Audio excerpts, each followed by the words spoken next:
Good morning, students. I'm your computer teacher, and today we are going to see our chapter number third, that is computer memory. In our last class, we studied what is computer memory, what is primary memory, what is secondary memory. Under primary memory, we saw ROM and RAM. Under secondary memory, we have seen hard disk, isn't it? Solid state disk and compact disk. Okay, now we will see what is DVD, what is Blu-ray disc, what is USB, memory card, etc. Okay, so let's start. Digital versatile disk. You can see digital versatile disk. That is what is the abbreviation of it? DVD. A digital versatile disk stores much larger amount of data than a traditional CD. The storage capacity of a DVD is usually between 4.7 GB to 25 GB.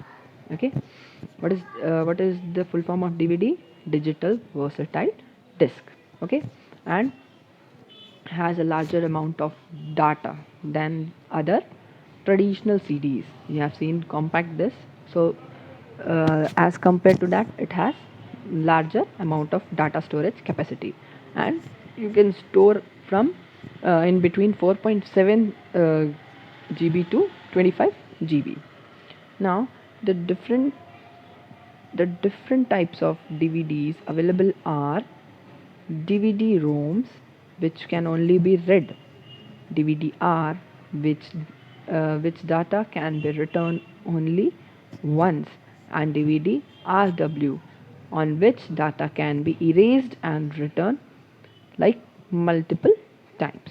Okay, DVD drives can be used to read data from and write data on DVDs as well as on CDs. Okay, you can see this one is a DVD, and here this one is DVD, and this one is a DVD drive.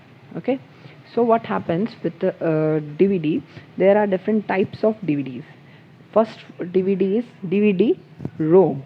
Okay, in ROM we can only read, isn't it? So DVD ROM is there. If you want to just write something, so you have to use DVD R, in which you can only write. And if you want to use it again and again, the same DVD, so for that you have to use DVD RW, in which you can erase the things also and write also as much time as you wanted. Okay, now the next one is Blu-ray disc. Okay, this is Blu-ray disc. You can see a Blu-ray disc, that is the abbreviation BD, can store huge amount of data. The storage capacity of a BD is usually between 25 GB to 100 GB. It can be accessed through a Blu-ray drive. Okay, to run this Blu-ray disc, you need a Blu-ray drive. Okay, and the storage capacity is 25 GB to 100 GB. Then there is a USB flash. Okay, you all know, you are all familiar with this, isn't it? Pen drive, what you say. So in computer language, USB flash drive, that is in short pen drive. A USB flash drive or a pen drive is a portable storage device. It is used to transfer audios, videos, and data files from one computer to another. Its capacity is usually between 4 GB to 1 TB, that is terabyte, gigabyte, 4 GB to 1 TB. Okay, you all have seen this pen drive. Okay, what is the use? The use is to transfer audios, videos, whatever. If you want to run something, you have insert your pen drive in externally to the CPU, and then you can run whatever you want in the system. Okay, the storage capacity is 4 GB to 1 TB. Okay, now the next one is memory card. Okay, in our cell phones we have memory card, isn't it? Let us see how does it look like. It looks like this, isn't it? Now memory card. A memory card is a mini digital storage device. What it is? It is a mini digital storage device, and It is used in portable electronic devices such as digital cameras, mobile phones, laptops, tablets, MP3 players, and video game consoles. Its storage capacity is usually between 2 GB to 128 GB. Okay, we all know what is memory card, what is the use of it, where all the things, in which all things these memory card is used. In our digital cameras we have cameras, isn't it? There we use this memory card. Then in our cell phones, as I told you earlier, in our laptops also we use this memory card everywhere. Okay, and even to play games also. And what is the storage capacity?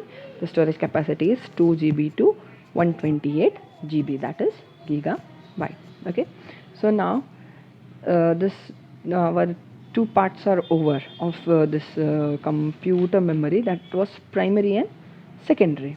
Okay, now there is one more category of computer memory, that is tertiary storage device. Okay, what it is? Tertiary storage devices. A tertiary storage device is used to store data which is used occasionally for review purpose or to restore data after a system failure. The device is usually used for backing up large quantities of data and archiving information. Let us know about some of these common tertiary storage devices. Now, what are tertiary storage devices? These storage devices are not used frequently. These are used occasionally, means when we are in need of it, when we want to use it for taking the backup of large quantities of data. Okay, so for that reason we use tertiary storage devices. Now we'll see some tertiary storage devices. So first one is magnetic tape. Okay, you can see this one is a magnetic tape. In page number 23, you can see this magnetic tape. Okay, now a magnetic tape or cassette comprises of a long ribbon made of plastic coated with a magnetic material. Data is recorded on the tape using magnetic signals. A tape drive is used to access the magnetic tape. It is used to store audio and video data. When we talk about magnetic tape or a cassette, what happens is we can see a long ribbon. You might have seen earlier also, to record something we use a ribbon made up of plastic, made up of plastic, and that is being coated. It has from up direction, upside, if you see, you will get a magnetic material. Okay, and this in this cassette you can store your audios and video data. Okay, and it gets stored using magnetic signals. Now the next one is network access storage, that is NAS. So what is this now? You'll see it. Network access storage, that is NAS. A network access storage device can store a huge amount of data. NAS, that is network access storage, is connected to a computer network providing data access to multiple users. Knowledge centers and data warehouses use network access storage to provide access to data to a large number of users simultaneously. Okay, now what happens with this network access storage? This storage and this network access storage is connected to local networks. Okay, to store large amount of data, we need a large amount of data, but we cannot store in all this memories. So for this purpose, multiple users can store the data on NAS, that is network access storage device. Okay, by that what happens?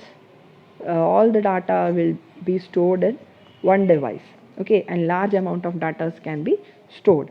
And mostly this NAS is used in knowledge centers and where huge amount of data is kept, that is data warehouse, there it is used. Okay, now the last but not the least is cloud storage. Okay, so cloud storage, here it is, cloud storage. Cloud storage, also known as online data storage, okay, is a technology which allows a user to store data through the internet. The user can access data stored in cloud from anywhere. Many websites offer free online storages for users to store data.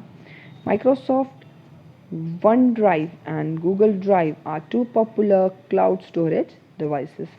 What happens with cloud storage? This is a type, this is also known as online data storage.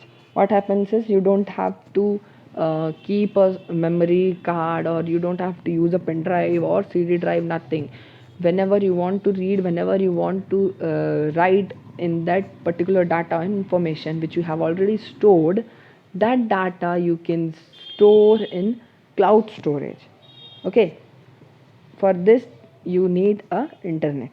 Okay, now you can use it anywhere, means it is not a what we call it as a hardware.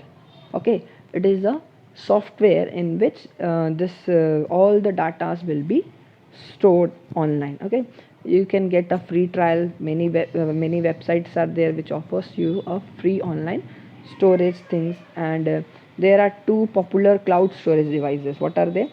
First one is Microsoft OneDrive and second one is Google Drive. Okay, so by this our this chapter is over. We will meet in our next chapter. Okay, thank you.